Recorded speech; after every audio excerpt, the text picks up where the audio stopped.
Magluto tayo ng gata na crab maliliit. Meron na siyang bawang, sibuyas at luya. Tapos, okay na siya. Medyo brown na. Lagay natin yung sitaw. Sitaw muna.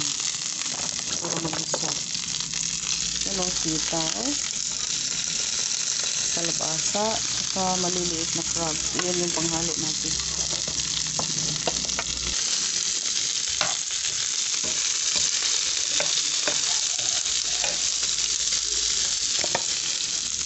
Tapos sunod natin yung ito yung kalabasa, pampagana, hindi, pampalinaw ng mata, kalabasa. Yan, sunod dyan, ilipat na natin, hindi ako kontento doon, mababaw, diba, yan. Ituin muna natin konti, mamaya idunod na natin ito.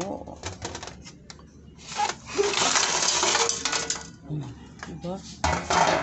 Namumula na yung crabs, maliliit. Maliliit lang siya pero malasa yun. Mamaya lalagyan natin ng gata. Kuluin mo ng konti. Masarap na. Lagyan na natin ng mga condiments niya. Yung magic. At ang iba pa, asin. Sibuyas na dahon mamaya. Habang niluluto yun, iyan naman yung isaw. Gagawin nating adobong pinatuyo mamaya. Masarap yan. Bago yan, ito muna, lagyan natin ng fresh gata. Kaysa magkayod ka pa ng magkayod. May niyog naman, pero kayod ka ng kayod ko. Lagyan na natin ng ground pepper para lumasa. Masarap din yan, lagyan natin ng malunggay mamaya. Pero malunggay na naman daw. So yan, cover it with this. So hintayin natin siyang maluto bago ilagay ang gata. Yan, dati kapag meron kang pulang bigas habang naghihintay doon sa ginagawa natin gata, niluluto natin gata na crabs. Dati kapag may maliliit pa kami, kapag meron kang pulang bigas, ibig sabihin nakakaluwag-luwag ka, mayaman ka. Pero ngayon, hindi naman na pinapansin yung pulang bigas sa parang normal na lang. Ayan.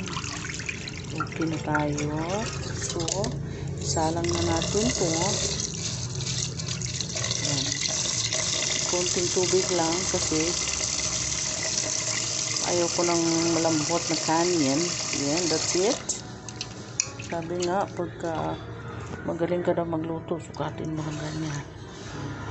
Kung gaano kadami yung, kung ganyan kadami yung bigas, ganyan din kadami yung tubig. Ganun. Sabi eh.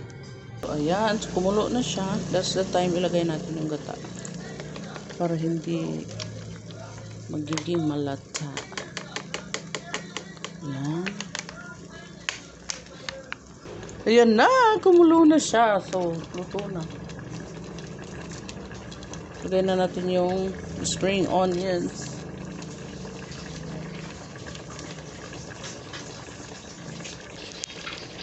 So, let it boil in 5 minutes. Then, done. So, kanina, hindi pala ako naglagay ng malunggay. Meron pang malunggay doon na tira sa ref. Nilagay ko na rin. Masarap yan pag may malunggay. Ito na yung gataan natin na ginataan na crab na maliliit na may kalabasa at sitaw plus malunggay. Wow, very yummy. Ang maganda dyan kasi yung kalabasa natunaw na siya doon sa gata. Ang sarap. Sarap niyan. O, tinan mo, mausok-usok pa. Grabe. Tikman natin siya. Ang sarap-sarap. O, diba? Naging creamy yung kalabasa dito sa gata niya. Uy, kasarap. Sarap. Kain guys. Thanks.